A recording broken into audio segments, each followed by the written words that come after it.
সবার মালিক যিনি তাকে বলা হয় রব।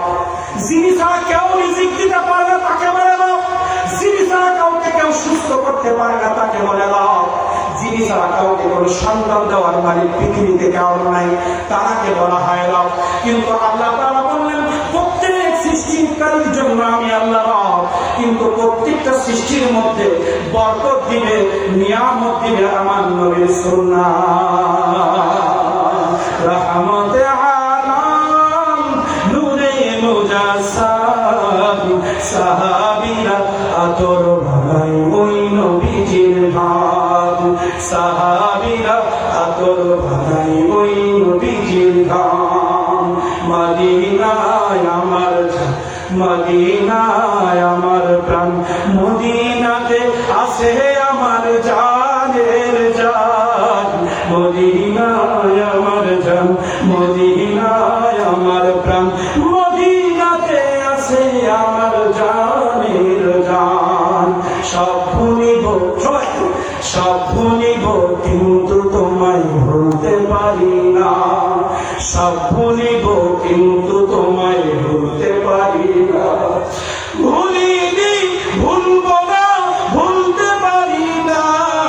ভুলিনি ভুলব না, ভুলতে পারি না। সব ভুলিব কিন্তু তোমায় ভুলতে পারি না। সব ভুলিব কিন্তু তোমায় ভুলতে পারি না। জান্নাতেরও বাগান তো নবী বলেছেন, জান্নাতেরও বাগান তো নবী বলেছেন। খাকে শিফার অধিকারী তোমায় বলেছেন। তোমার বুকে শুয়ে আছে, তোমার বুকে প্রবাহিত নূরের ঝরনা। তোমার বুকে প্রবাহিত নূরের ঝরনা। সব ভুলিব কিন্তু তোমায় পারি না। সব ভুলিব কিন্তু নবীকে বললে খবর আছে। পারি না। আল্লাহ রাব্বুল আলামিন বললেন পৃথিবীর সবার জন্য আমি আল্লাহ রব, কিন্তু এই রবুবিয়তের মধ্যে বরকত দিবে আমার রাসূল। এরপরে কি সূরা আম্বিয়ার শেষ সূরা ফাতিহার শুরুতে আল্লাহ তাআলা বললেন রব শব্দটির তাফসীর করবেন যারা মাদ্রাসা আছে বা একটু স্টাডি করেন। রব শব্দের ব্যাখ্যা এমন ভাবে করা হয়েছে, রব বলা হয় তাদের যার জীবন দিতে পারে যিনি তাকে রব বলে, রিজিক দিতে পারে যিনি তাকে রব দিতে, বান্দা সৃষ্টি করতে পারে যিনি তাকে রব বলে, পৃথিবী সৃষ্টি করতে পারে তাকে রব বলে, আসমান বিনা খুঁটিতে যিনি সৃষ্টি করতে পারে তাকে রব বলে, মাছ সাগর যিনি সৃষ্টি করতে পারে তাকে রব বলে, আকাশ যিনি সৃষ্টি করেছেন তাকে রব বলে, সন্তান দেওয়ার মালিক যিনি তাকে রব বলে, রিজিক দেওয়ার মালিক যিনি তাকে রব বলে। আল্লাহ রাব্বুল আলামিন বললেন ফেরেশতার রব আমি, আসমানের রব আমি, জমিনের রব আমি, তোদের সবার রব আমি, কিন্তু আমা আরসালনাকা ইল্লা রাহমাতাল লিল আলামিন। আল্লাহু আকবার। আল্লাহ রাব্বুল আলামিন বললেন সবার রব আমি আল্লাহ, কিন্তু এই রবুবিয়তের মধ্যে বরকত দিবে আমার নবী রাহমাতুল লিল আলামিন। ওখানেও আলামিন, এখানেও আলামিন, রবের ক্ষেত্রে আলামিন আর বরকতের ক্ষেত্রে আলামিন। একটু মিলাই নেন কেন আল্লাহ বললেন মসজিদের মালিক আমি, কিন্তু ওই মসজিদে বরকত দিবে আমার নবী। আপনি আমি আল্লাহকে সেজদা দেওয়ার জন্য মসজিদে যাই, কিন্তু আল্লাহকে সেজদা দেওয়ার জন্য মসজিদে যাই, কিন্তু আমাদের নামাজের মধ্যে চোখে পানি নাই কেন? আল্লাহ রাব্বুল আলামিন বললেন আকিমুস সালাহ, আমি কোথাও নামাজ পড়তে বলি নাই, আমি সব জায়গায় বলেছি নামাজ কায়েম করো। নামাজ কায়েম করার জন্য ওযু সুন্দর লাগে, 13টি ফরজ জানা লাগে, 14টি ওয়াজিব জানা লাগে, রাসূলের সুন্নাহগুলো জানা লাগে। এজন্য মসজিদে ঢোকার সময় 5টা সুন্নাত আদায় করে ঢুকতে হয়, বেরোনোর সময় 5টা সুন্নাত আদায় করে বেরোতে হয়। তোমরা ঢোকার সময় গল্প করো, বেরোনোর সময় গল্প করো। এই জন্য তো ইমাম সাহেবের তেলাওয়াতও ভালো হয় না, আর মুসল্লিরাও কাঁদে না। মোনাজাতে চোখে পানি নাই, সিজদার মধ্যে চোখে পানি নাই, কিন্তু সাহাবীদের ইতিহাস পড়ো, 2 রাকাত নামাজ সারা রাত চলে গেছে। রাসূল কারীম সাল্লাল্লাহু আলাইহি ওয়াসাল্লামের জীবনী পড়ো, হাঁটতে পারে না, সাহাবীদের কাঁধে ভর দিয়ে দিয়ে মসজিদে চলে গেছে। আর তোমাদের একটু মাথা ব্যথা হলে তোমরা মসজিদে যাও না, দোকানে একটু কেনাবেচা ভালো হবে মসজিদে যাও না, তোমাদের রমজানে কেনাবেচার জন্য 10 দিনে খতম তারাবি পড়ে ফেলো। তোমাদের ব্যবসা বাণিজ্য হয়ে গেছে, তোমাদের কাছে প্রেম, তোমাদের সংসার হয়ে গেছে তোমাদের কাছে মহব্বত। কিন্তু আজকে যদি মসজিদের মধ্যে সুন্নাহর বাস্তবায়ন থাকতো, সুন্নাহ মানে আমার নবী, আমার নবীর সুন্নাতের বাস্তবায়ন যদি মসজিদের মধ্যে করতে পারতা, মসজিদে ঢুকতা কিন্তু গল্প করতে পারতা না। নারায়ে তাকবীর। সবাই কথা বলি। মসজিদের মধ্যে তোমরা ঢোকো, ডান পা আগে দিতে হয়, বিসমিল্লাহ বলতে হয়, আল্লাহুম্মা আফতাহলি আবওয়াব রাহমাতিক বলতে হয়, আমার দয়ার নবীর শানে দুরূদ শরীফ পড়তে হয়, আমার দয়ার নবীর শানে দুরূদ শরীফ পড়তে হয়, ইতিকাফের নিয়ত করতে হয়। ইতিকাফ কাকে বলে? রমজান মাসে 10 দিন, নফল হলে 3 দিন, 1 দিন ইতিকাফ। আর আল্লাহ রাসূল সাল্লাল্লাহু আলাইহি ওয়াসাল্লাম বললেন রমজানে 10 দিন ইতিকাফ আর 3 দিন নফল ইতিকাফ। আর মসজিদে ঢোকার সময় ইতিকাফ। ইতিকাফ মানে কি? আবদ্ধ করা।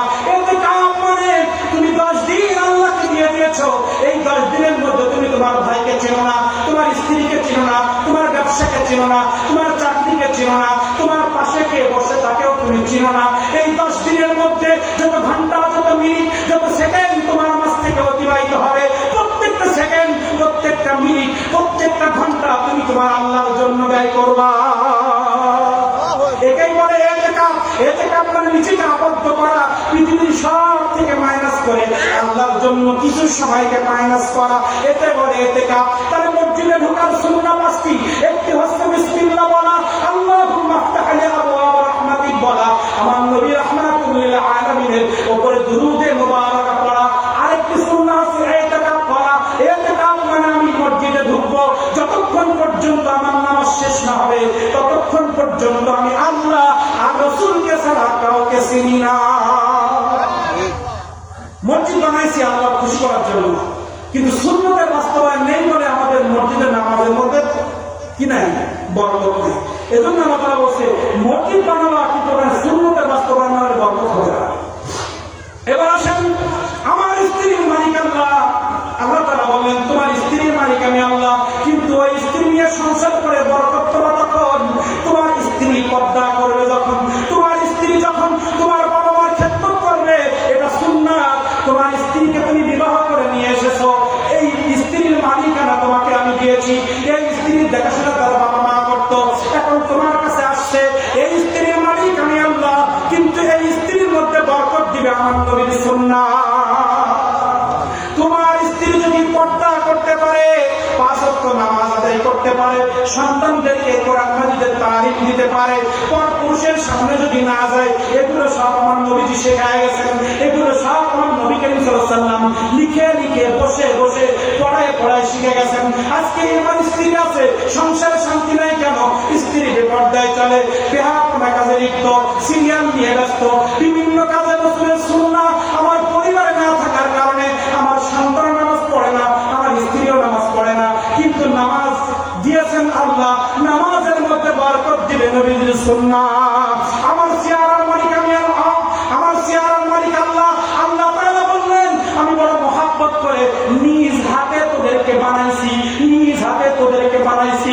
তোদের এই ফি সূরাতুল মাশা আরাকাবা আল্লাহ তাআলা বললেন ইয়া আইয়ুহাল ইনসানু মা গাররাকা বিরাব্বিকাল কারীম আল্লাযী খালাকাকা ফাসাওয়াকা ফাআদালাক। আমি নিজে তোকে ধরে মুখটারে সৃষ্টি করেছি, যেখানে চোখ ফাসাওয়াকা ফাআদালাক মানে যেখানে যা দেওয়া দরকার তাই দিয়ে আমি তোকে সৃষ্টি করেছি।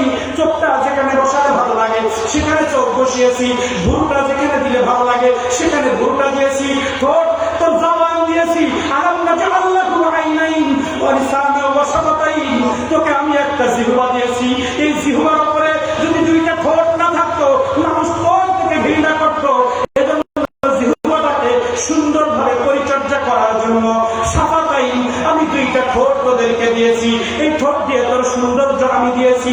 ফি সূরাতুল মাশা আরাকাবা আমি যেভাবে চেয়েছি সেভাবে তোকে সৃষ্টি করেছি, কিন্তু তোর চেহারার মধ্যে সৃষ্টির মালিক আমি আল্লাহ, কিন্তু তোর চেহারার সৌন্দর্য আসবে আমার নবীর সুন্নাহ। সুবহানাল্লাহ। এখন বিজ্ঞান বলতেছে, সায়েন্স বলতেছে দাড়িতে যদি পোজ দাও যৌবন থাকবে না, চেহারা নষ্ট হবে। কিন্তু এই কথাটা 1500 বছর আগে আমার রাহমাতুল লিল আলামিন বলে গেছে। গবেষণার বই বেরিয়েছে লাইব্রেরি থেকে কিনবেন, আধুনিক বিজ্ঞান ভিত্তিক। আধুনিক বিজ্ঞান, প্রত্যেকটা বিজ্ঞানের থিওরির পাশে আমার রহমাতুল্লিল আলামিনের হাদিসে মুবারাকা দেওয়া আছে, আলেমরা বলেছে। আজকে বিজ্ঞান ডাক্তাররা ইচ্ছা মতো আজকে ডাক্তারি করছে, ইঞ্জিনিয়ারিং করছে, কিন্তু প্রত্যেক ডাক্তারের থিওরি, প্রত্যেক ইঞ্জিনিয়ারের থিওরি গুলো সব হাদিস থেকে চুরি করা। প্রত্যেকটা গবেষণা খুঁজে খুঁজে দেখা যায় 1500 বছর আগে প্রত্যেকটা সৃষ্টি, প্রত্যেকটা সায়েন্সের কথাগুলো আমার নবী রাহমাতুল্লিল আলামিন বলে গিয়েছে। এরপরে কি আল্লাহ তাআলা বললেন, লাকাদ মান্নাল্লাহু আলাল মুমিনিনা ইয বা'আথা ফীহিম রাসূলাম মিন আনফুসিহিম ইয়াতলু আলাইহিম আয়াতিহি ওয়া ইউযাক্কিহিম ওয়া ইউআল্লিমুহুমুল কিতাবা ওয়াল হিকমা। এই হিকমা মানে সায়েন্স, এই হিকমা মানে জ্ঞান। আমি তোমাদেরকে অনুগ্রহ করে, দয়া করে আলাল মুমিনিন, আল্লাহ তাআলা বলতে পারতেন আলাল কাফিরিন, আলাল মুশরিকিন, আলাল মুনাফিকিন, আলাল ফাসিকিন। আল্লাহ তাআলা বলে নাই, কারণ আমার নবী রাহমাতুল্লিল আলামিনকে পৃথিবীর জমিনে একমাত্র দৃষ্টি গ্রহণ করতে পারবে তারা হচ্ছে ঈমানদার। এজন্য আল্লাহ তাআলা বললেন, লাকাদ, অবশ্যই নিশ্চয়ই, মান্না, আমি করুণা করেছি, অনুগ্রহ করেছি, দয়া করেছি, আলাল মুমিনিন। আল্লাহ পৃথিবী সবাইকে খাওয়াচ্ছে, সবাইকে পড়াচ্ছে, কিন্তু জান্নাতে নেওয়ার জন্য একটা রহমত আমাদেরকে দিয়েছেন।